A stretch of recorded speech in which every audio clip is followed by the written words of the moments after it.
પાના નંબર 101 છે. હવે જોઈએ તમને જે આ ચિત્રમાં એક લારી દેખાય છે. લારી ફળોની લારી છે. એક બેન છે, બેનની એક એમની બેબી છે, પછી ફળવાળો છે, પછી ધનોભાઈ પણ છે. બરોબર? તો શરૂઆત કરીએ. ધનાભાઈ આળસુ હતા. ધનાભાઈ આળસુ. આળસુ એટલે કોણ લે? હા, જે કઈ કામ ધંધો આળસુ એટલે કઈ કામ ધંધો ના કરતા હોય, આખો દિવસ સૂઈ રહેતા હોય તેને કહેવાય આળસુ. આપણે ક્યારેય પણ આળસુ રહેવું જોઈએ નહીં. ભણવાના છે ભણવાનું, વાંચવાના સમય વાંચવાનું, લખવાના સમય લખવાનું. બરોબર? આપણે જે બધા તહેવારો મનાવીએ છીએ, કંઈ કામ ધંધો કરીએ ત્યારે આપણે તહેવાર મનાવીએ છીએ, કે રમજાન ઈદ હોય કે દિવાળી હોય કે હોળી હોય. પણ જ્યારે આપણે કંઈ કામ ધંધો કરીએ ત્યારે ઘેર બેસી રહીએ, ખેતી કામ ના કરીએ, કોઈ ગેરેજ હોય તો ગેરેજ કશું કરતા ના હોય, ઘેરને કોઈ તો ધંધા વગર કોઈ પૈસા મળે ના મળે, તો આપણે આ બધા તહેવારો ઉજવવા માટે આપણે આળસુ રહેવું જોઈએ નહીં. તો આની અંદર ધનોભાઈ શું બતાવ્યા છે? આળસુ. જમવા ટાણે પહોંચી જાય એવા હતા આળસુ.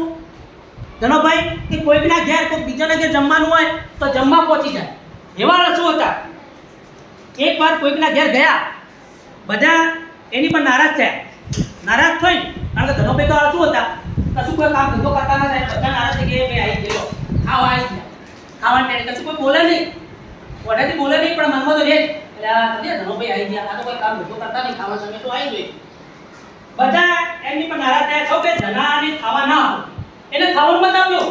બીજા બધા લોકો કહી દીધું આજુબાજુ મહેલાઓનો કે ભાઈ ધનાભાઈ અને ખાવાનું આવતા નહીં, જો ધનોભાઈ તું ખાવાનું તમે આવ્યો છો તો રોજના રોજ એ વધારે પડતો આળસુ થઈ જશે અને કશું કામ ધંધો કરશે નહીં, કોઈ ખાવાનું ના આવતા.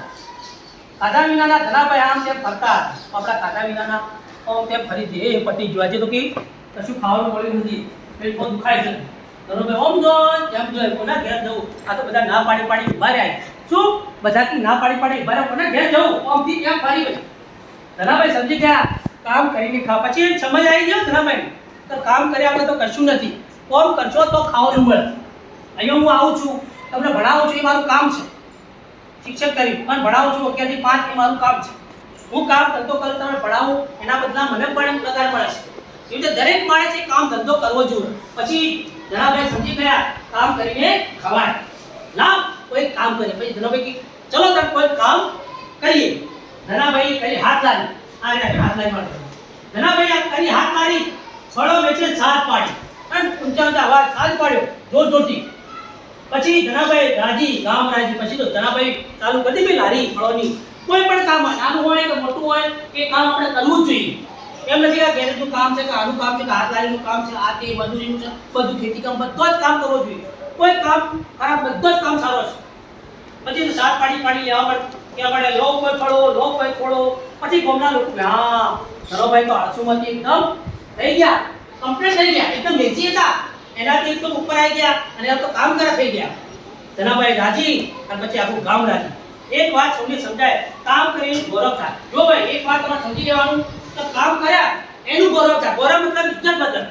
તમે કંઈ કામ ધંધો ના કરતા હોય, ઘરે આવીને માણસો જેમ પડ્યા રહેતા હોય, સૂઈ રહેતા હોય, તો આપણે કોઈ ઇજ્જત કરે નહીં. આપણું ગૌરવ, ગૌરવ એટલે આપણે ઇજ્જત બદલ. તો ધનાભાઈ બધાને બધાને આળસ તો ના કરીએ, કદી મહેનત કરવાની આ હતી. પછી તો ધનાભાઈ કહેવા લાગ્યા બધા લોકોને, ગામના લોકોને, તો આળસ તો ના કરીએ, કદી મહેનત કરવાની આ હતી. આ ઘડી મહેનત કરવાની છે, ક્યારે પણ આળસ કરવી જોઈએ નહીં. તો બાળકો આ ધનાભાઈ આપણને એક શીખવે છે કે આપણે પણ જે ભણીએ છીએ ભણવામાં બરોબર ધ્યાન આપવાનું. રજાના સમયે કોઈ લેસન આપ્યું તો કરીએ, તહેવાર પણ ઉજવીએ, આપણા રમજાન ઈદ કે ઉજવી. પણ જ્યારે સમય થયો કે સોમવારે સ્કૂલ ખુલી ગઈ તો ટાઈમ પર તમે આવી ગયા, તો આપણે ક્યારે પણ ભણવામાં આળસ કરવી જોઈએ